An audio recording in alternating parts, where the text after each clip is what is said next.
Estás escuchando La Nación Podcast. A continuación, Andrés Hatum te lleva de paseo por el mundo profesional para pensar, reflexionar y actuar en carreras extraordinarias para gente común.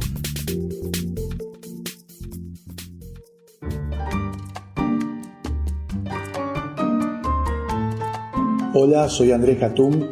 Bienvenidos a este nuevo podcast de Carreras Extraordinarias. Hoy vamos a hablar de un tema que es medio tabú, que no mucha gente quiere compartir, y es el suicidio profesional. Vamos a hablar de cómo evitar ese suicidio profesional y el hundimiento de la carrera. Porque la carrera profesional puede colapsar por varias causas, ¿sí? Una es esto que proponemos como suicidio profesional, que es cuando uno mismo es el que cava la tumba de la propia carrera por no comprenderse y por no entender el contexto interno y externo de las organizaciones, que yo considero que post-pandemia es fundamental. Lo que sucede externamente impacta definitivamente no solo en las organizaciones, sino en la propia carrera profesional y en el propio desarrollo. Es que la vida de los ejecutivos está muy marcada por la velocidad. Todos hemos pasado por esto, ¿no? Velocidad de cambio, transformaciones continuas en las organizaciones, promociones, ¿por qué no despidos? Y hay momentos en la carrera directiva que son críticos, y equivocarse justamente en esos momentos puede llevar a la potencial estrella a ralentizar una promisoria carrera. ¿Cuáles son esos grandes temas que que un directivo, un profesional debe tener en cuenta para evitar el suicidio profesional? Veamos algunas dimensiones de análisis que nos pueden ayudar a pensar y a reflexionar sobre esto y a ver cómo lo evitamos. Al primero lo llamo competencias versus preferencias. En esta dicotomía, la pregunta que yo me hago es posible disfrutar del trabajo? ¿Podemos construir un perfil profesional a espalda de nuestro gusto? Las preferencias son disposiciones naturales que hacen que algunos aspectos del trabajo nos resulten más placenteros. Son áreas de estabilidad que nos permiten crecer. Hay autores que hablan de preferencias, otros de anclas o de anclas de carrera, que funcionan como un conjunto de fuerzas que empujan o inhiben las decisiones y las opciones de carrera. Cuando las competencias que se requieren para un trabajo en particular están alineadas con las propias preferencias, la autoestima de esa persona fluye y el trabajo se disfruta. Es como que algo fluye y apasiona. Ahora bien, hay algunas actividades profesionales que pueden o podrían implicar competencias que no se alinean necesariamente con nuestras preferencias. Y es aquí donde empiezan los problemas de estrés y de querer tirar todo por la borda. Los directivos que construyeron carreras en base a forzar competencias por sobre preferencias naturales, a la larga terminan en una crisis que se plasma alrededor de los 40 años. Esa famosa crisis de los 40 que es cierto. La alineación entre preferencias y competencias termina siendo clave para la motivación interna, la autoestima profesional. Y la crisis de los 40 es la que nos lleva a un segundo punto que propongo como parte de este tema del suicidio profesional. Y es el alineamiento y divergencia entre la persona y la organización. ¿Por qué digo esto? Porque al inicio de la carrera profesional nos encuentra a los profesionales, nuestros objetivos profesionales y bastante alineados con la organización. El joven, con altas expectativas puestas en la empresa, tiene necesidades de desarrollo que puede enmarcarlas en el ámbito organizacional. Yo no sé si ustedes se acuerdan cuando tenían 20 años o son personas que también están en esa edad. Uno tiene una pasión enorme y encuentra la compañía y se súper compromete y está alineado y va para adelante. Ahora, la divergencia comienza en la Edad Media, un nombre que suena a algo hiper conservador y atrasado, pero es coincidente con el peor momento profesional y personal. Pensemos en la curva de la felicidad, hay muchos estudios sobre estos temas, y que la peor década para esos estudios es la de los 40. Muchos ejecutivos se suicidan profesionalmente tomando las peores decisiones en estos momentos, en los que su nivel de insatisfacción los desalinea completamente de la organización. ¿Cómo sucede esto? la organización en algún momento en tu vida, entre los 35 y 45 años, te dice, ahora que invertí en vos, estoy esperando todo de vos. ¿Y vos qué le decís? Ahora yo no sé dónde estoy parado, no sé si quiero estar en el área de finanzas, marketing, no sé si quiero estar en esta empresa. Lo mejor entonces es la prudencia frente al cambio. La satisfacción de corto plazo puede que no resuelva los verdaderos motivos de la crisis que se atraviesa y nos peguemos un golpe contra la pared nuevamente. El tercer tema que planteo son los cambios de empresa, y sí, es una estrategia adecuada. Al comienzo de la vida profesional los cambios son normales y además son buenos. Se puede los cambios básicamente deber a la búsqueda de la satisfacción laboral, así como de mejores oportunidades o remuneración, y también hasta poder descubrir por dónde pasa la carrera de uno. Hay estudios que indican y que indagan sobre el impacto de la remuneración y aquellos profesionales que tienen una alta rotación en comparación con los que tienen baja rotación.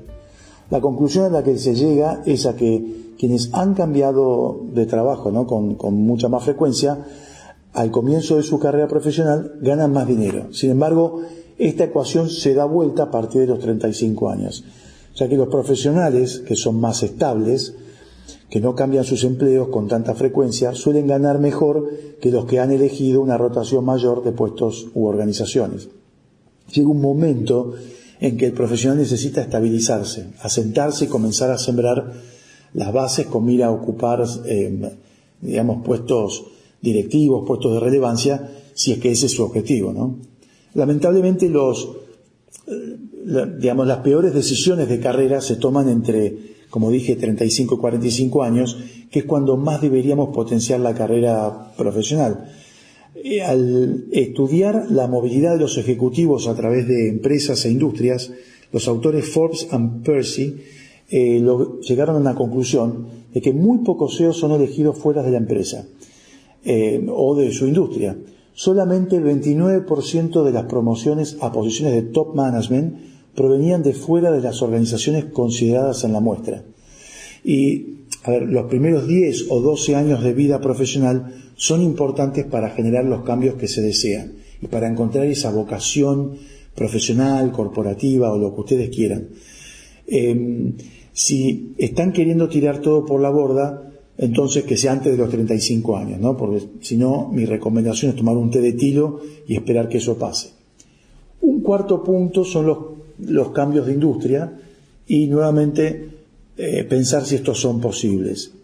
Nuevamente Forbes y Percy tampoco encontraron que los ejecutivos promovidos o contratados para posiciones directivas provinieran de industrias muy diversas de aquellas empresas que los contrataban. En términos generales, esto quiere decir que el éxito de los CEOs está relacionado con el tiempo de permanencia y la experiencia adquirida en una industria en particular. Aunque hayan cambiado de empresa, ¿no? Entonces, uno puede estar en una industria cambiando de empresa, pero en un ámbito, yo diría, industrial o dentro de un sector, o sea, algo un poco más abarcativo. Y podríamos sugerir también que en la fase inicial, 10-12 años, conviene mantenerse cambiando, pero a partir de ese momento, dentro de un sector. Si por diversas circunstancias es necesario cambiar, lo ideal es que sea a industrias relacionadas con la que estamos, ya que sus conocimientos facilitarán el acceso a mayores responsabilidades. En el proceso de cambio hay que mirar delante y detrás de la cadena de valor, ya que es uno mismo quien le agrega valor al cambio. El quinto tema o dimensión que sugiero es no apalancarse solamente en el conocimiento o la performance. Estas son falsas dicotomías. Uno de los errores que la gente más joven comete comúnmente es pensar que la base del éxito está únicamente en los conocimientos que se han adquirido. Cuando avanza la carrera, los ejecutivos se olvidan del conocimiento para abocarse a la performance. Ninguna de las dos alcanza. Las dos son necesarias. El triángulo del éxito profesional se solventa en, primero, conocimiento y habilidades, después, credibilidad y reputación, y finalmente, relaciones y redes, tanto externas como internas. En el desarrollo de una carrera directiva, primero, básicamente, es ascendido por los conocimientos y las competencias propias de la especialidad. Pero luego se vuelve crítico el resto de las dimensiones del triángulo. Al conocimiento técnico hay que agregarle capacidad de gestión y performance, así como también el manejo de las relaciones con los otros, que requiere pulir inteligencia emocional. Es importante que a lo largo de la carrera los ejecutivos acepten desafíos y demuestren logros, que armen un portfolio de carrera conforme vayan aprendiendo nuevas habilidades, así como insertándose a nuevas actividades, que compartan valores de la organización y que encuentren mentores internos y externos. ¿Por qué? Porque los internos los van a ayudar a no pegarse contra la pared y los externos van a colaborar en reorientar la carrera. El último punto general que tomo es esta cosa que le pasa mucho a los directivos y a mucha gente corporativa que dicen: soy emprendedor, dejo la vida corporativa. Uno de, diría, los pecados capitales de los ejecutivos, y sobre todo de los ejecutivos soberbios, narcisistas, es pensar que son autosuficientes. Y esto tiene distintas variantes, por supuesto, como considerarse más allá y muy por arriba de la organización, o pensar que uno es un emprendedor nato y no necesita de la vida corporativa. Es cierto que hay mucho hartazgo hacia la vida corporativa. De hecho, hay libros escritos sobre este tema. Hay uno que me llamó la atención en particular que se llama Escape Corporate America, que lo escribió Pamela Skilling, que es una guía de cómo huir de la corporación. Ahora bien, ¿somos todos emprendedores? No, señores, 95% no somos. 95% de los que escuchan este podcast probablemente estén afuera de ese segmento. Hay mucha gente que considera que siendo emprendedores logra dos cosas. Primero, salir de la vida corporativa y además salvarse. En las nuevas generaciones en particular, el planteo es más radical al considerar que el mejor camino o el único es armar una .com o una app y vivir de rentas. Una estupidez. Lo más probable que suceda es que el esfuerzo titánico al nuevo emprendimiento no compense por mucho, los logros que se generan. Así es que la gran mayoría de los emprendimientos quedan en buenas y a veces no tan buenas ideas. El esfuerzo que requiere, más allá de un excelente producto y plan de negocios, es para pocos. Para aquellos que no solamente se animan, sino que pueden remar los avatares de una vida desprovista de herramientas y de beneficios corporativos. Vamos a analizar en otro podcast específicamente el pasaje al emprendimiento propio.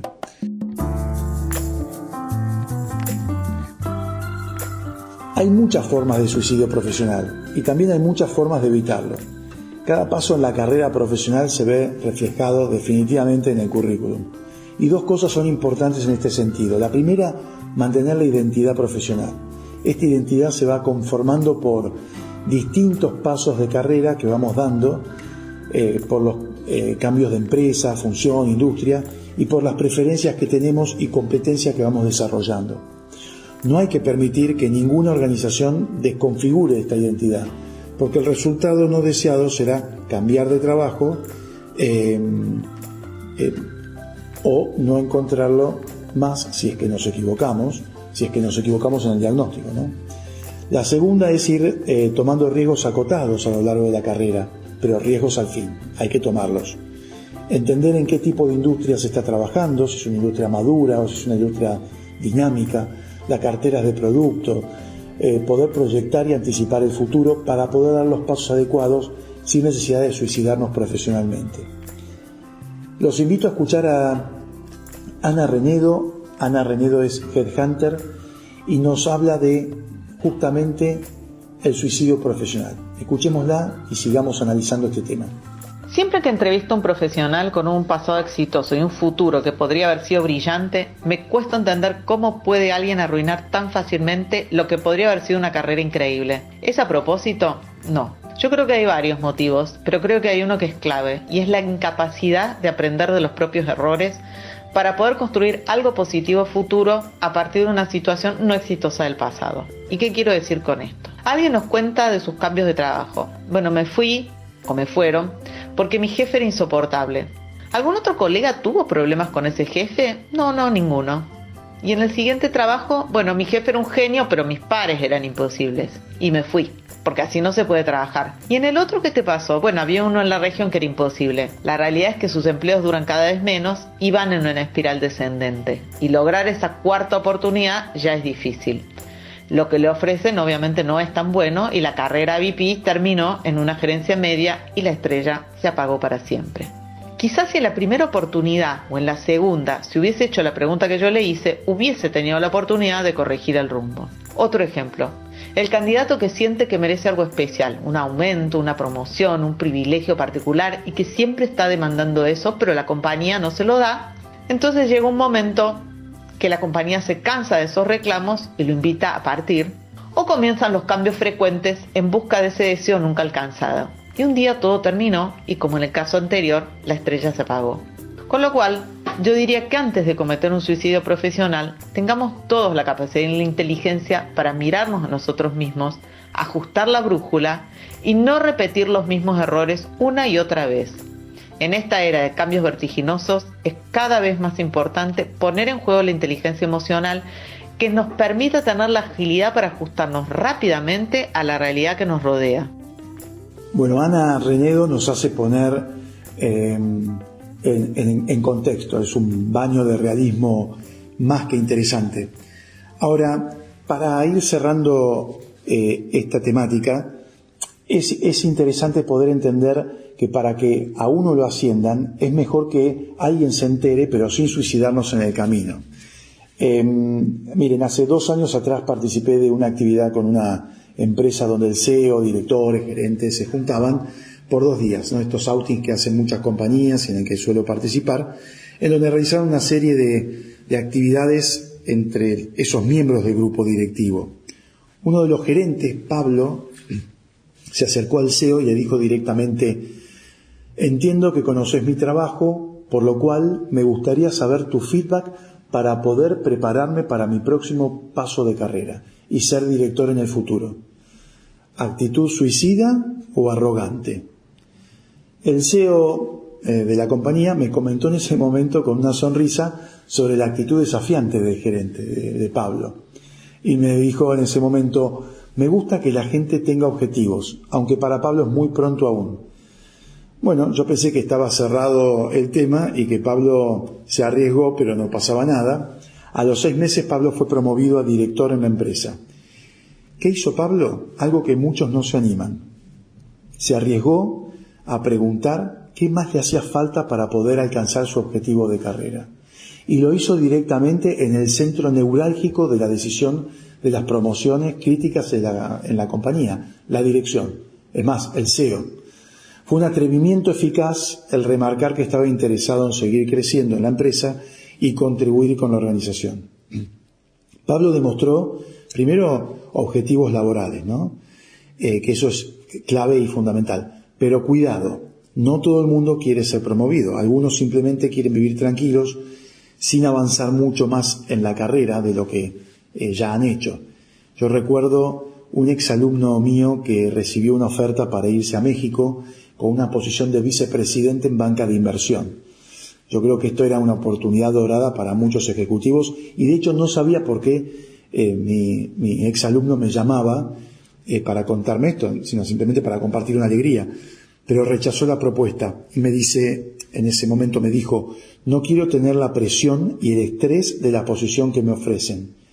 Mi trabajo hoy es bueno y no me voy a hacer rico con esta promoción. Y en mi vida prima una cosa: ser feliz. Bueno, me pareció interesante porque era una persona que había reflexionado mucho sobre qué quería de su vida, ¿no? Pero en el caso de querer avanzar en la carrera y no ser feliz, el management de la empresa no necesariamente sabe o entiende los objetivos personales si no los completamos.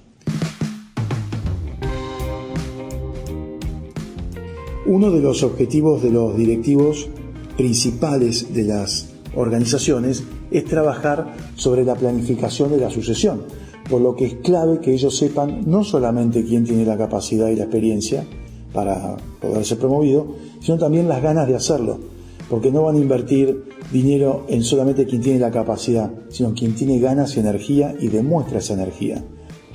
Si tenemos un ejecutivo con una excelente performance y además tiene la ambición de seguir creciendo, es una combinación poderosa que el CEO y su equipo están mirando.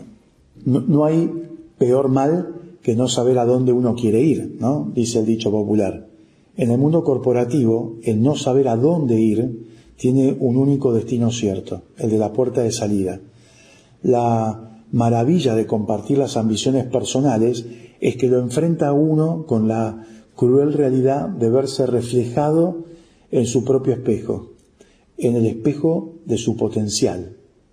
Pero si uno tiene la capacidad de tamizar e incorporar la parte valiosa del feedback de los demás, seguramente el recorrido será mayor al esperado.